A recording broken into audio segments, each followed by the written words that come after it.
आजकल लोगों को लगता है लविंग डीप और लॉन्ग टर्म रिलेशनशिप सिर्फ फिल्मों और कहानियों में है, रियल लाइफ में नहीं। लेकिन ये सिर्फ बहाने हैं उस मेहनत से बचने के जो आपको डिजायरेबल बनाती है और आपके पोटेंशियल पार्टनर के ऑप्शंस को बढ़ाती है। ये वैसे ही है जैसे आपको अच्छे नंबर लाने के लिए पढ़ाई नहीं करने, जितने ज़्यादा आपके पास ऑप्शंस होंगे आप उतने ही योग्य होंगे एक अच्छे इंसान को चुनने के लिए। अगर आप अपने पोटेंशियल से दूर हैं तो आपको पार्टनर वैसा ही मिलेगा और एंड में आप ये बोलोगे कि रिलेशनशिप में खुशी से ज़्यादा दुख मिलता है और आपका हर पार्टनर आपके पिछले पार्टनर की तरह अपमान करने वाला, पैसिव, शिकायतें करने वाला या अयोग्य होता है। आज का ये वीडियो उन लोगों के लिए जो अपनी लाइफ में सिर्फ बेस्ट चाहते हैं। वो किसी एवरेज इंसान के साथ सेटल नहीं करने वाले, वो सिर्फ इसलिए क्योंकि वो अपने ऊपर बिना रुके काम कर रहे हैं। अब आप जानोगे कि एक फीमेल एक आइडियल मेल को कैसे ढूंढ सकती है और एक मेल आइडियल मेल कैसे बन सकता है। इससे पहले वीडियो को लाइक और चैनल को सब्सक्राइब कर दो।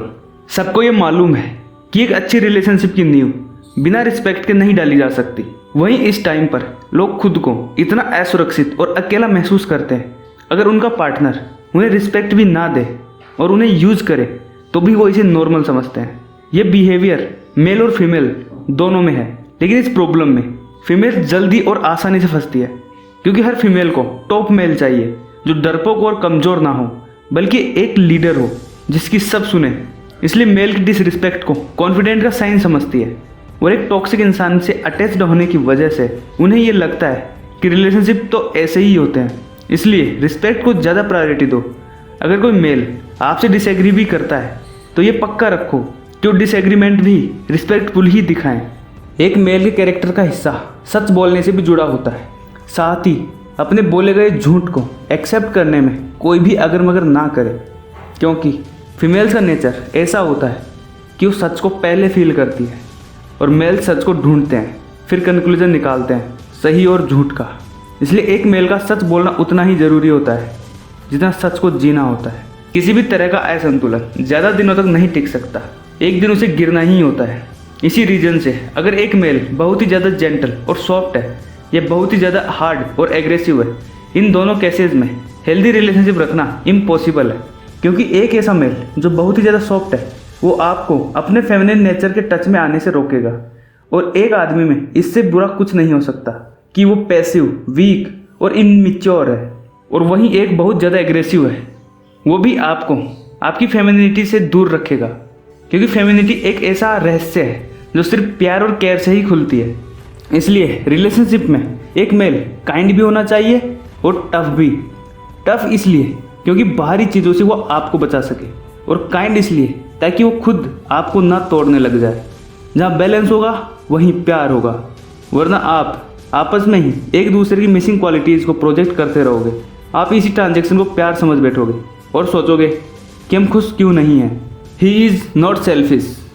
एक ऐसा इंसान जो हमेशा खुद की तारीफ करता रहता है वो भी सेल्फिश है, और जो खुद को हमेशा विक्टिम की तरह दिखाता है वो भी सेल्फिश है, क्योंकि ये दोनों लोग अपने मैटर से ज़्यादा कंसर्न हैं।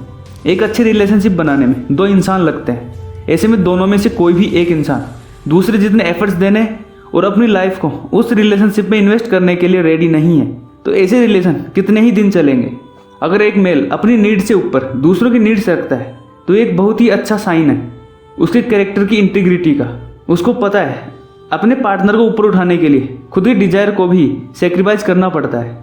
अगर कोई मेल खुद से ज़्यादा दूसरों की केयर करता है तो ये क्वालिटी उसे बहुत ही रेयर, वैल्यूएबल बनाती है। प्यार सुंदरता का ही पर्यायवाची है। जिससे हमें प्यार होता है वो हमें हर हाल में सुंदर ही लगता है, और प्यार सच का पर्यायवाची है। जो सुंदरता को बुरा बोलते हैं वो सच को मना करके अपने ही इल्यूजन्स में खोए रहते हैं। इसलिए एक फीमेल को ब्यूटीफुल फील कराना, इसका मतलब ये हुआ कि वो सच है और वही प्यार है। अगर आपका पार्टनर आपकी इनर और आउटर या दोनों में से एक भी ब्यूटी नहीं देख पाता, इसका मतलब ये हुआ कि वो आपसे प्यार ही नहीं करते। बल्कि सच्चे प्यार में एक मेल आपकी सुंदरता को भी मानेगा और आपकी कमियों को सुधार कर आपको बेटर की तरफ धकेलेगा। फीमेल ये अच्छे से समझती है कि वो चाहे कितने भी स्ट्रॉन्ग हो और फाइनेंशियल स्टेबल हो, तब भी उनको ये फील करना बहुत ज़रूरी है कि उनका पार्टनर उनसे एक स्टेप आगे हो और कैसी भी प्रॉब्लम हो वो आपको नीचे गिरने नहीं देगा। ये फैक्ट्स फीमेल को जब तक नहीं समझ आता तब तक कि वो एक्चुअल में किसी मुसीबत में ना पड़ी हो। ऐसी सिचुएशन में या तो उन्हें मस्कुलिन बनना पड़ता है या फिर उसके पास रिलायबल पार्टनर है जो उन्हें ऐसी सिचुएशन में सपोर्ट दे सके। अगर एक औरत खुद मस्कुलिन बन जाती है तो इसकी बॉडी के लिए बहुत ही ज़्यादा थकाव होता है और वो खुद को घिस घिस कर बर्नआउट कर लेती है। इसलिए कुछ काम ऐसे होते हैं जो मेल अच्छे से कर पाते हैं और वहीं कुछ काम ऐसे होते हैं जो फीमेल्स अच्छे से कर पाती है।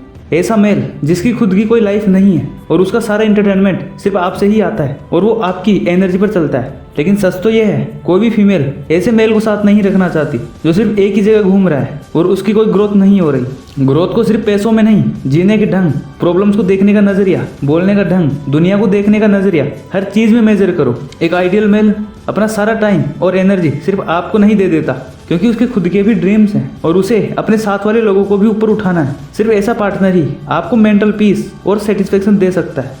ये वीडियो आपको कैसी लगी कमेंट करके मुझे बताएं। मैं आपके सारे कमेंट्स पढ़ता हूँ। बदले में मुझे कुछ नहीं चाहिए, बस एक शेयर और एक सब्सक्राइब चाहिए। Go for self development.